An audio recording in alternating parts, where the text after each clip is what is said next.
Zee 24 तास एक पाऊल पुढे। दिल्ली सामूहिक बलात्कार प्रकरणी कोल्हापुरातील विद्यार्थिनींनीही संतापजनक प्रतिक्रिया व्यक्त केल्यात। कठोर कायदे करण्याची मागणी त्यांनी केली आहे। दिल्लीमध्ये 23 वर्षीय युवतीवर बलात्कार करण्यात आला, गँगरेप करण्यात आला। त्याच्यानंतर संपूर्ण देशभरात संतप्त अशा प्रतिक्रिया उमटत आहेत। दिल्लीच्या रस्त्यावर सगळ्या मुली उतरलेल्या आहेत। सगळीकडे संतापजनक प्रतिक्रिया व्यक्त केल्या जात आहेत।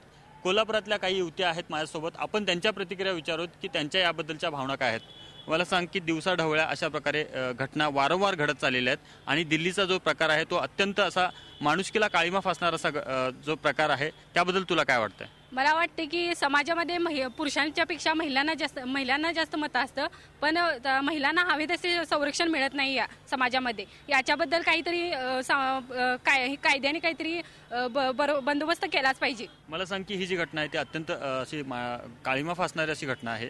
यातले जे आरोपी आहेत त्यांना कशा प्रकारे शिक्षा व्हावी तुला वाटतं?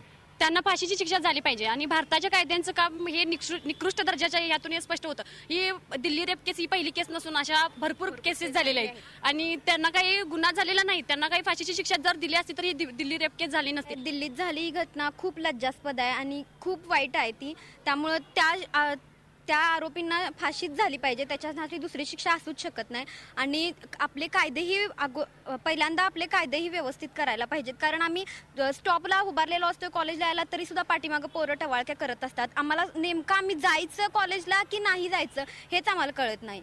त्यामुळे मला एवढंच म्हणायचं आहे की यासाठी कायदा करायला पाहिजेत आणि त्या मुलांना फाशीशिवाय दुसरी शिक्षा असूच शकत नाही। दिल्लीच्या घटनेचे पडसाद जे आहेत ते मोठ्या प्रमाणात संपूर्ण भारतामध्ये उमटतात। कोल्हापुरातल्या सुद्धा मुलींच्या मध्ये त्याच भावना आहेत। जोपर्यंत बलात्कारित लोकांना फाशीची शिक्षा देत नाहीत किंवा अशा प्रकारचा कायदा केला जात नाही तोपर्यंत त्याच्यावर वचक बसणार नाही, अशा प्रकारच्या प्रतिक्रिया उमटत आहेत। झी 24 तास एक पाऊल पुढे।